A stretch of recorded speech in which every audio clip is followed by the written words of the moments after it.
여러분은 내추럴 끝판왕 하면 누가 떠오르십니까?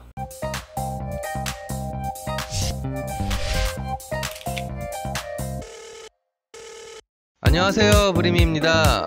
보디빌더에게 그리스 조각상 같다는 표현은 찬사입니다. 특히 역사상 가장 작은 미스터 올림피아지만 완벽한 비율과 대칭을 가진 프랭크 제이는 그리스 조각상 같다는 비유를 많이 받았습니다. 다른 괴물 같은 몸의 보디빌더에 비해 상대적으로 자연스러우면서 아름다운 몸을 만들었기 때문입니다. 그러나 그 역시 순수 내추럴인가에 대한 의혹이 있다고 합니다. 기원전 2세기경에 제작된 것으로 추측되는 가장 잘 알려진 고대 그리스 조각 중 하나입니다. 트로이의 신관 라오콘과 그의 두 아들이 포세이돈의 저주를 받는 장면인데, 잘 발달한 라오콘의 근육질 몸은 현재의 보디빌더 못지 않습니다.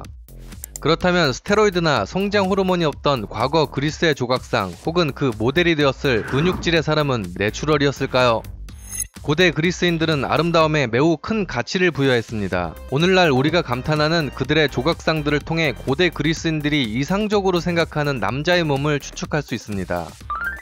가디언지에 따르면 고대 그리스인들의 이상적 남자는 근육질에 적절한 대피를 가진 사람이라고 합니다. 오늘날 잡지에서 볼 수 있는 섹시한 남자들처럼 보입니다. 그리스 조각상에는 그들이 아름답다고 여기는 특정한 비율이 있지만 완전히 현실적인 것은 아니라고 합니다. 즉 과장이 있다고 합니다. 특히 이 동상처럼 잘 발달한 아폴로 혹은 아도니스 벨트라 불리는 근육은 1년 내내 훈련을 하는 보디빌더들도 쉽게 가지기 힘든 근육이라고 합니다. 이 조각상과 같은 아폴로 벨트를 가지기 위해 현대에는 다양한 운동 방법이 고안되었죠.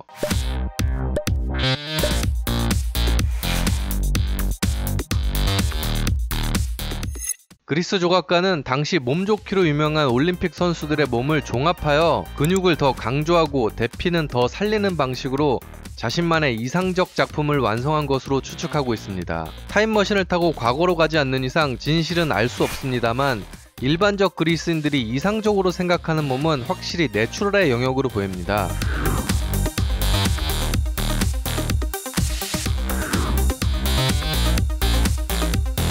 그러나 일부 조각상의 경우는 내추럴 이상의 몸을 보여줍니다. 특히 헤라클레스와 라오콘의 몸은 현대에도 내추럴의 끝판왕 이상 혹은 스테로이드 영역으로 보여집니다. 당시의 영양학 수준과 운동법이 분명 현대보다는 떨어졌을 것이기에 이런 조각상이 과장되었음을 주장할 수 있는 것입니다. 반면 고대 그리스인들의 유전자 우수성을 토대로 내추럴을 주장하기도 합니다. 생존을 위한 강도 높은 노동뿐 아니라 운동을 통해 육체를 단련시키는 것을 중요시한 시대적 분위기와 다이어트식에 가까운 당시의 식단들은 확실히 일반인들조차 현대와 비교하면 좋은 몸을 가졌을 것입니다. 그리스인들의 근육사랑은 위의 최강의 철학자 플라톤 편에 소개했으니 같이 봐주세요. 제 개인적 의견은 이렇습니다. 고대 그리스 조각상의 근육질 몸은 내추럴이 맞다. 과장은 살짝 있었을 것입니다. 그러나 그 수준은 현대의 조명 효과 혹은 보디빌더들이 몸에 바르는 프로탄 정도의 수준이라 생각합니다.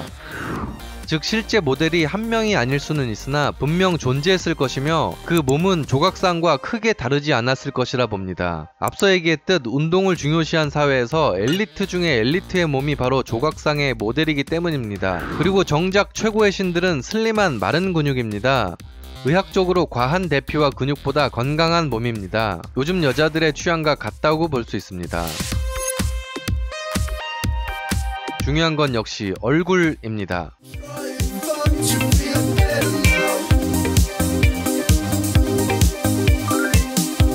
구독과 좋아요 꼭 부탁드립니다. 앞으로 컬처계의 강자를 찾는 여행은 계속됩니다.